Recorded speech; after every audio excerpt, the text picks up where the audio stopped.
আমরা সিনেমার কথা বলি। সাবস্ক্রাইব করুন আমাদের চ্যানেল, বেল আইকনে ক্লিক করতেও ভুলবেন না। গেল ঈদ উল ফিতরে আফরান নিশো অভিনীত দম সিনেমাটি মুক্তি পেয়েছে।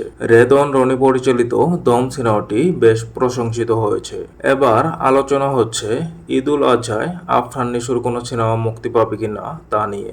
নিশোর হাতে বর্তমানে রেডি কোনো সিনেমা নেই, তবে 3টি সিনেমা নিয়ে বেশ গুঞ্জন রটেছে। এই 3টি সিনেমার মধ্যে একটি নাকি ঈদ উল আজহার জন্য কাজ শুরু হবে। বিস্তারিত আলোচনা করা হলো। সুড়ঙ্গ 2 রায়হান রাফি পরিচালিত সুপারহিট সিনেমা এবং আফরান নিশো অভিনীত প্রথম সিনেমা সুড়ঙ্গ। এবার গুঞ্জন উঠেছে রায়হান রাফির ডিরেকশনে নির্মিত হবে সুড়ঙ্গ 2।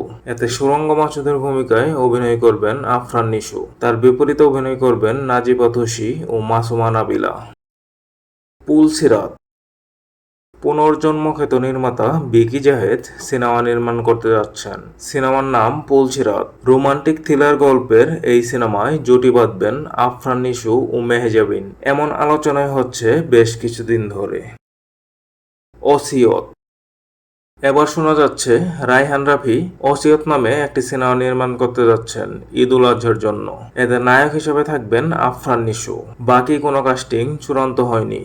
আফরান নিশোর এই 3টি সিনেমায় হয়তো নির্মিত হবে, কিন্তু ঈদ উল আজহায় মুক্তি পাওয়া সম্ভব নয়, কারণ সুড়ঙ্গ 2 বিগ বাজারের সিনেমা। এত অল্প সময়ে নির্মাণ পসিবল না। পুলসিরাত ও ওসিয়ত এই 2 সিনেমার মধ্যে যে কোনো একটা সিনেমার কাজ শীঘ্রই শুরু হতে পারে, তবে ঈদ উল আজহার রিলিজ পাবে কিনা তা এখনো শিওর না। এই 3টি সিনেমার মধ্যে কোন সিনেমাটি আফরান নিশোর আগে শুরু করা উচিত কমেন্ট করে জানিয়ে দিন।